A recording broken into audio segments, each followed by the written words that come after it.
Merhaba arkadaşlarım, hoş geldiniz. Ben de size yine çok güzel ve çok tatlış bir yelekle geldim yine. Çok güzel oldu teyzeleri bu. Şöyle bakın, fıstıklı bir model yaptım. Yakasını yuvarlak robalı bir yaka yaptım. Ve size bu güzel yeleği hazırladım. Yine 0-1 yaş arası bir yelek. Bakın o kadar tatlı ki çok güzel durdu, yumuşacık düştü. Bebek iplerinin hepsiyle örebilirsiniz. Yani bebek iplerinin incelikleri ortalama hep aynı.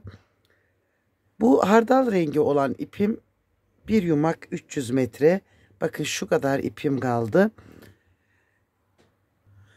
Yani bu 270 metre olan işte 280 olan iplerden de bir tane almanız yeterli. Mesela Kartopu Baby One'la da yapacak olursanız yine bir ip yeterli. Beyaz ipim birden az gitti. Şöyle göstereyim, bakın burada yine bu da 300 metrelik bir ipti ama çok gitmedi. Bu ipten de bir tane lazım ya da yarım iplerinizden de bu yaka kısmını yapabilirsiniz. 3 tane de düğme kullandım ve 3,5 milimlikte bir tığ ile ördüm. Sıkı örmedim. Taş gibi olsun istemediğim için sıkı örmedim. O zaman ne yapalım? Kanalıma abone değilseniz abone olarak benimle birlikte örmeye siz de başlayabilirsiniz. O zaman haydi örmeye başlayalım. Evet arkadaşlarım, 63 tane zincir çekerek başladım. Tam 63 tane zincirim var.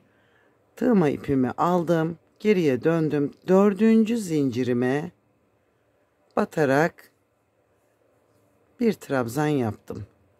Tüm zincirime birebir batarak 2 kere de çekerek trabzanlarımı yapacağım. Sonuna kadar.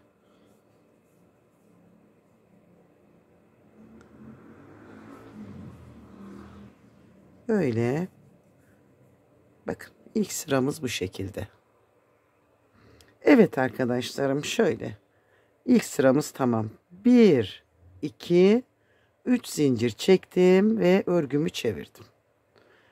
Zincirimin trabzanı bu. Buna batmayacağız bu sefer. Bazı modellerde batıyor sayıyı denkleştirebilmek için. Bu modelde batmayacağız. Hani bundan öncekinde böyle yapmıştın Emel demeyin.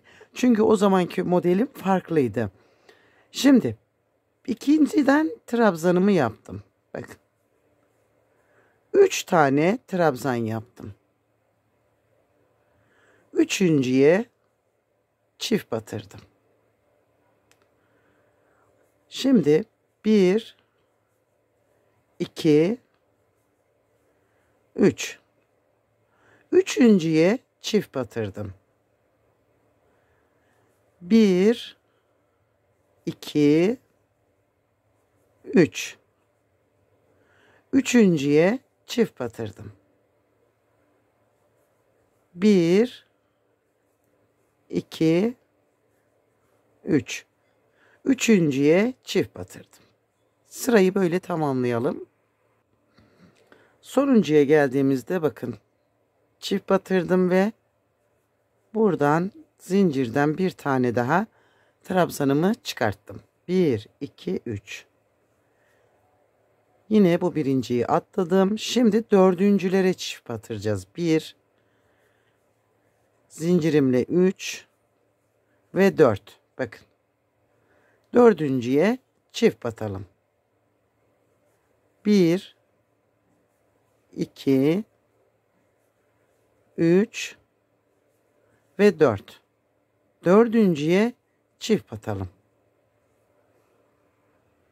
Evet arkadaşlarım, şöyle göstereyim bakın. 2, 4, 5 sıra ördüm toplamda. Birinci sırayı düz ördüm. İkinci sırada üçüncüye çift battım. Dördüncüye çift battım. Beşinciye çift battım ve altıncıya çift batırdım. Yani bu şekilde aynı rutinde devam ettik. Altıncıya çift batırdığımda artırma işlemimi bitirmiş oldum. 1, 2, 3. Şimdi burada artık artırma yapmayacağız. Birebir batarak bakın. Yalnız şimdi burada batırdığımızda iki telimiz var ya. Birinci öndeki bir telini alıp arkadaki bir taneyi bırakacağız. Bakın şöyle. Bu şekilde. Arkadan tek telini alacağız. Teker teker şöyle tek tellerini alarak devam edeceğiz burayı.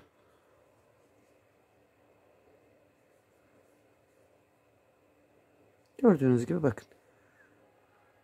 Şimdi şurada bir çizgi oluştu. Bakın şöyle bir çizgi oluştu.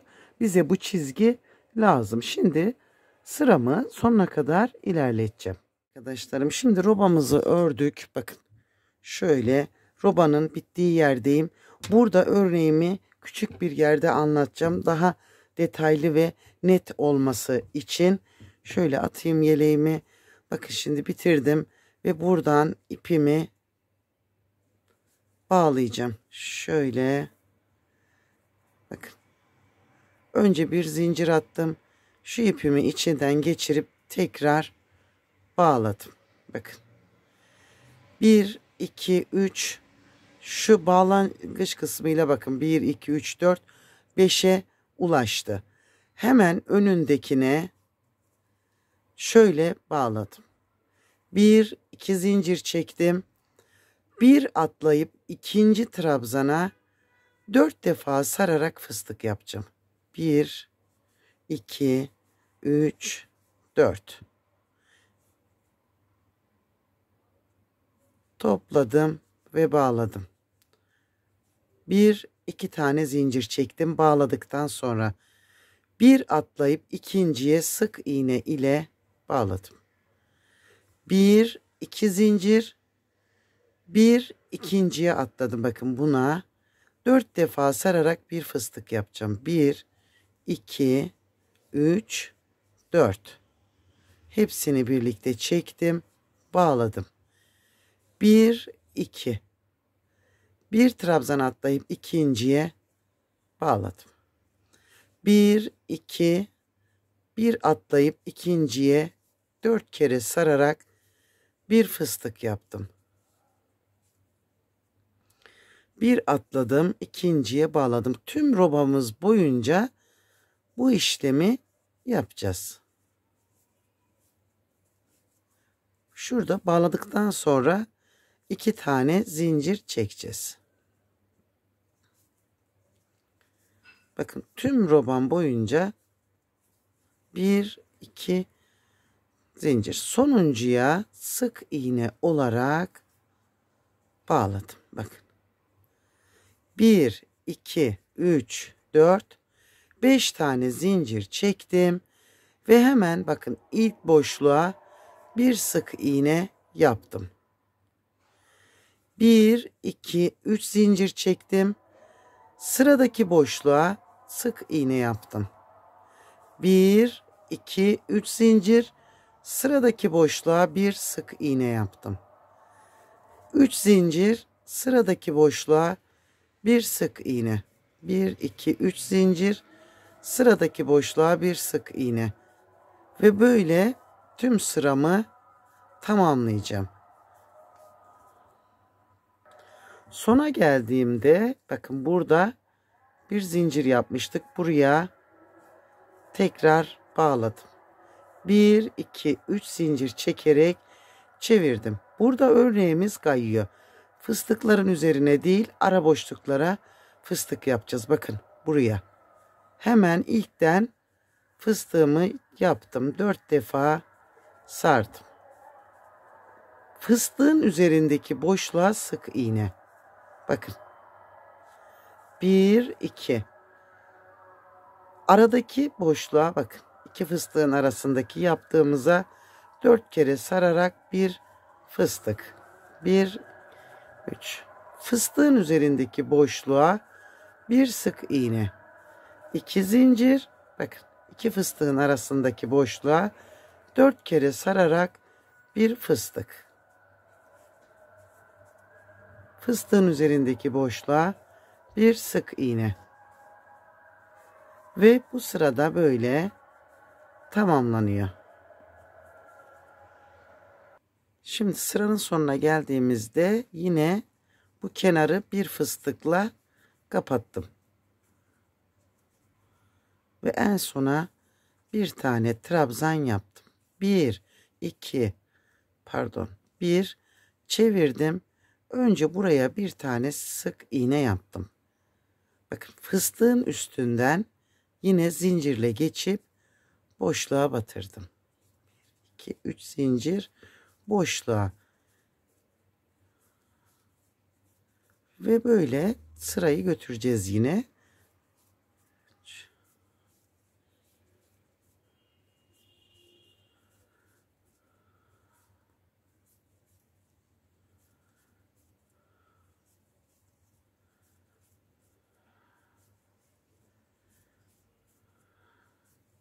Sona geldiğimizde bakın. Burada da bir fıstığımız var. Hemen sonuna bağladım. 1, 2, 3, 4, 5. Bakın. Hemen fıstığın üzerindekine bir sık iğne ile bağladım. 1, 2 zincir ve ara boşluklara yine fıstıklarımı yaparak ilerleyeceğim.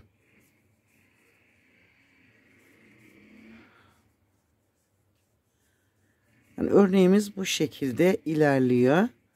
Umarım anlatabildim. Hani büyük de zorlanmayalım diye. Örnek çok kolay ama şu dönüşleri falan biraz kafanızı karıştırmasın. Tek takip etmeniz gereken şuraları kaçırmamak. Bakın. Şimdi bu bunun üstüne denk gelmiyor.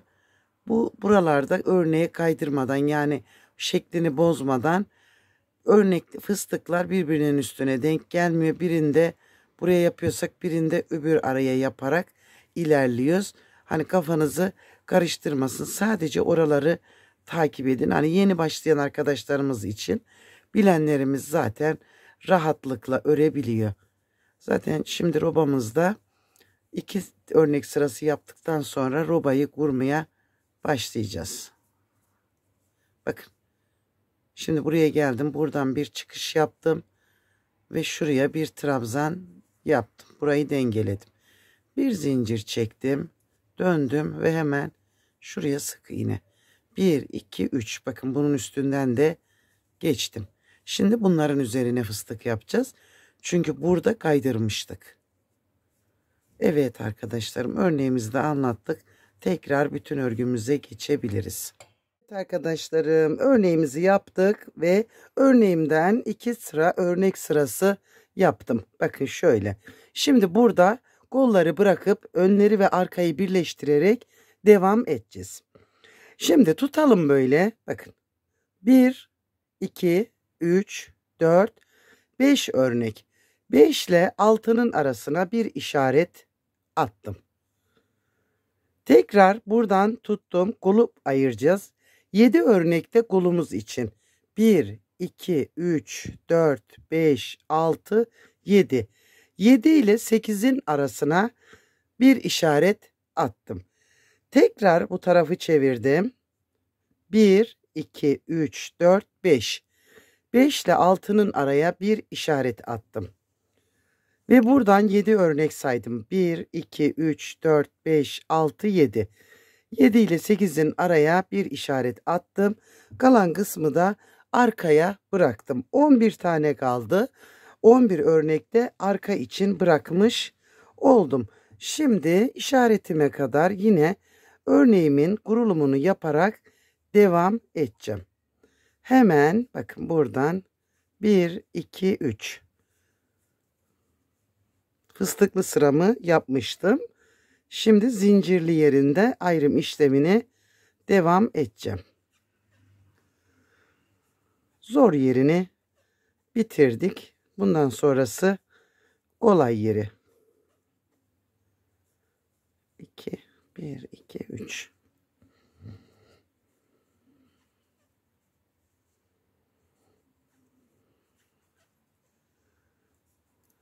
Ve burada bakın fıstığın üzerini de yaptım. Şimdi 1, 2, 3 tane zincir çektim. Kolumu bıraktım ve bu taraftaki bakın fıstıktan boşluğundan aldım. 1 2 3. Şimdi öbür kolu da aynı şekilde bırakacağız. Oraya kadar öreyim. Evet, geldim. Bakın fıstık burada. Fıstığın üzerindekini de yaptım. 1 2 3 zincir çektim. Bıraktım burayı ve bakın yine fıstığın önündeki boşluğa bağladım. Hani bu aradaki var ya, buraya bunu yapmış oldum. 3. Şimdi tekrar sıramı tamamlamaya gideceğim.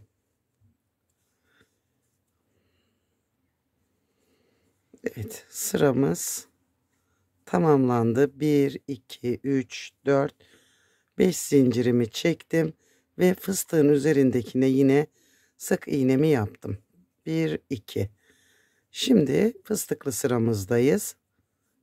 4 defa sardım. 1 2. O kol altındaki yere kadar devam edeceğim. Yani örneğimiz aynı, zaten rutininde ilerliyor ama aklınızda bir şey kalmasın. Oraya kadar öreyim. Şöyle.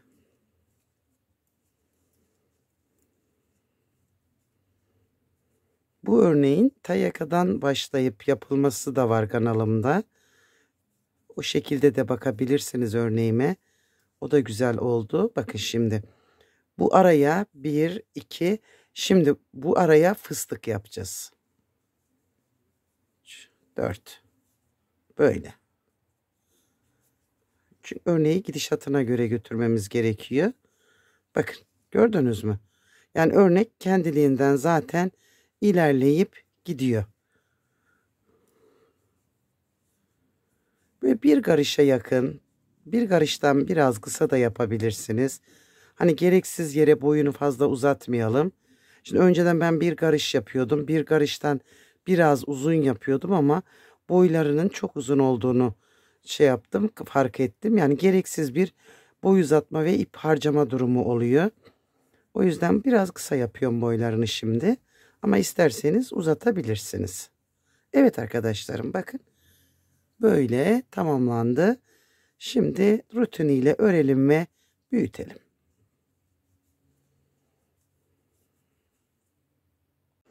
Evet arkadaşlar, yeleğimizin boyu yeteri kadar oldu. Hemen kaç sıra yaptığımı söyleyeceğim. 1, 2, 3, 4, 5, 6, 7, 8, 9, 10, 11, 12, 13 sıra örnek sırası yaptım. Zincirli yerlerini de yapıp bir de kenar tığlaması yaptım. Hemen şuradan göstereceğim. Bakın başlangıçtan şöyle şuradan bakın fıstıkların üzerine, tam fıstığın üzerine denk gelen yere 3 fıstık yaptım. Bakın fıstığın üstüne gelen boşluğa ya da aralara da yapabilirsiniz. Hani hiç sorun değil. 3 tane fıstık yaptım şöyle. 1 2 zincir çektim. Ara boşluğa sık iğne ile bağladım. 1 2. Bakın fıstığın üzerine denk gelene 3 fıstık yaptım. Arada zincir çekmedim. Şöyle. Ve en son kenardakine fıstıkların üzerine denk getirdim tığlamayı. Zincir çektim, orada unuttum kalsın. Ve en sonkini de trabzan yaparak şöyle bakın bitireceğim. Bir zincir çektim. Öbür kenar tığlamasını, ön biyelerini beyaz ile yapacağım. Şöyle kapattım. Bakın buradaki goldaki yerlere de aynı işlemi yaparak kenar tığlamasını yapacağım. Bakın şöyle ön yüzdeyim. İstediğiniz tarafını ön yüz yapabilirsiniz. Şöyle bakın hangi tarafını yaparım diye yapın. Ben şu çizgi yaptığım yeri ön yüz yaptım. Bakın şöyle. Şimdi buradan kenardan ipimi bağlayacağım. Bir kere buraya bağlayacağım şöyle. Ve bakın yine aynı yere batırdım. Zincirimi içeriye ipimi aldım. Yine 3 zinciri çektim. Ve boşluklardan önce zincirlerimi yapıp kolunu bitireceğim. Bu kol boyunu isterseniz uzatabilirsiniz. 2, 3. Şimdi başladığım noktaya kadar ayarlayarak gideceğim.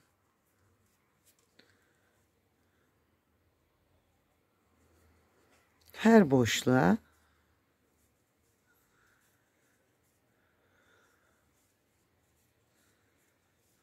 böyle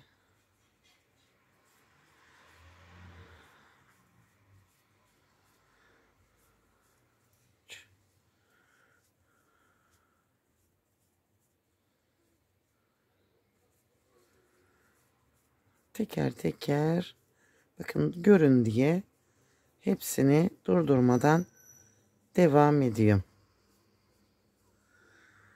Buraya geldiğimde bakın fıstığın üzerinden başladığım noktaya atladım. Şöyle. Şimdi sıradaki yaptığıma zincirimi çektim. Ve yine bakın fıstıkların üzerine 3 tane fıstık yaptım. 1 2 zincir boşluğun içine fıstık olmayan yere 2 zincir fıstığın üzerine fıstıklarımı yaptım. Pardon. Ve burayı da iki kolu da bu şekilde tığlayalım. Evet arkadaşlar, kollar da bitti. Şimdi ön biyelerini yakayı toplayarak aşağıya doğru ineceğiz. Bu yaptığımız tığlamanın en uç kısmından ipimi şöyle bakın biraz uzun bıraktım. Ve başlayacağım tığlamaya. 2 sık iğne yaptım buraya. Bir tane araya yaptım. 1 2 şöyle bakın. Şu ekleme yerlerine 1, ara boşluğa 2, büzmeyecek ya da bol olmayacak şekilde tığlamamız gerekiyor. Bakın şu bağlantı yerlerine 1 yaptım. Ara boşluğa 2 yaptım. Bağlantı yerine 1, ara boşluğa 2. Bağlantı yerine 1, ara boşluğa 2. Şöyle baktığımda bakın bollaşmadı da germedi de. Yakaya kadar böyle geleceğim.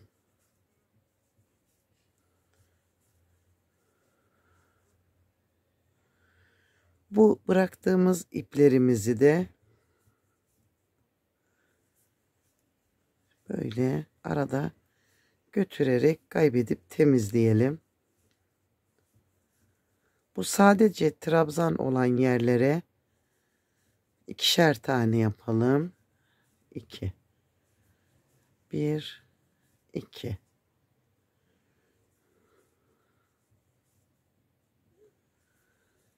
1 2. Şu ipimi de alayım şuradan. Yeniden söktüm. Bakın şu başlangıç ipini de şöyle tuttum, aldım içeriye. Devam edeceğim.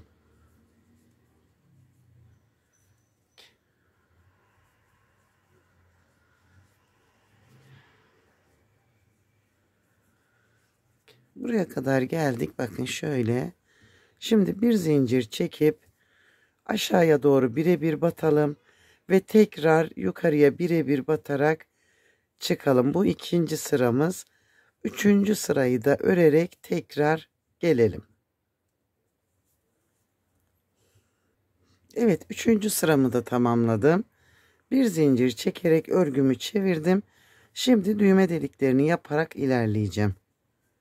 Bir tane sık iğne yaptım. İkinciyi yaptım. Bunu daha yakında yapabilirsiniz. Birincide de başlayabilirsiniz. 2 zincir çektim. 1, 2, üçüncüye atladım. Arada 7 tane sık iğne yapacağım. 2, 3, 4, 5, 6, 7. 1, 2 zincir çektim. 1, 2 atlayıp üçüncüye ve yine arada 7 tane sık iğne yapacağım. 1, 2, 3, 4, 5, 6, 7. 2 zincir, 1, 2, üçüncüden başladım. 3 tane düğme deliğinde bırakacağım. İstediğiniz kadar yapabilirsiniz. Hani etek ucuna kadar bu şekilde düğme delikleri yapabilirsiniz. Şimdi burayı tığlayacağım ve zincirleri çektiğim yere kadar tekrar dönüp geleceğim. Çünkü aynı şeyi yapacağız. Normal sık iğne yaparak gelelim. Evet arkadaşlarım, bakın çektiğim zincirdeyim. 1, 2 tane sık iğne yaptım içine. Altta 2 bırakmıştık. Şimdi aradaki 7 taneyi örüp yine zincirin içine 2 tane sık iğne yapacağım. Şöyle bakın. 1, 2.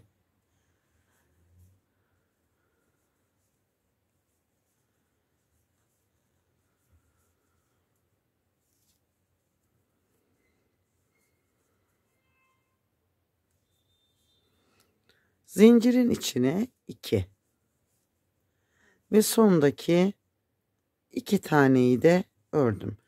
Şimdi yine buradan ipimi hiç kopartmadan bu yakaya geçeceğim ve her sıraya bir sık iğne yaparak bakın şöyle her boşluğa sık iğne yaptım. Bir zincir çektim. Şimdi bu sıradaki trabzanımızı bakın, şu da trabzan, ön boşluğundan aldım, tepelerine batırmadım. Bakın trabzanı boşluğundan buraya bir trabzan yaptım. Sıradakini arkadan boşluğundan aldım ve bir trabzan yaptım. Sıradakini önden. Lastik örgü kurulumu yapıyoruz. Böyle. Her trabzanı alacağız. Bir önden, bir arkadan alarak. Bakın önden boşluğundan, arkadan boşluğundan. Şöyle bir görüntü elde edeceğiz. Yakanın sonuna geldiğimde yine bir zincir çektim ve bakın ilk trabzan boşluğundan başladım.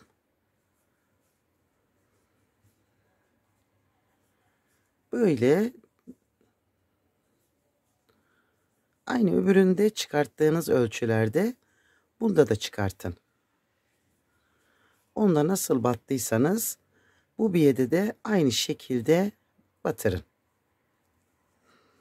Yine bu ipimi de aldım araya. Böyle.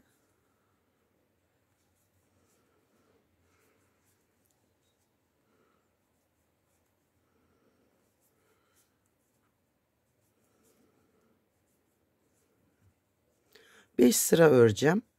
Etek ucunda da yakanın biyenin yapılışını bitireceğim. Şöyle bakın.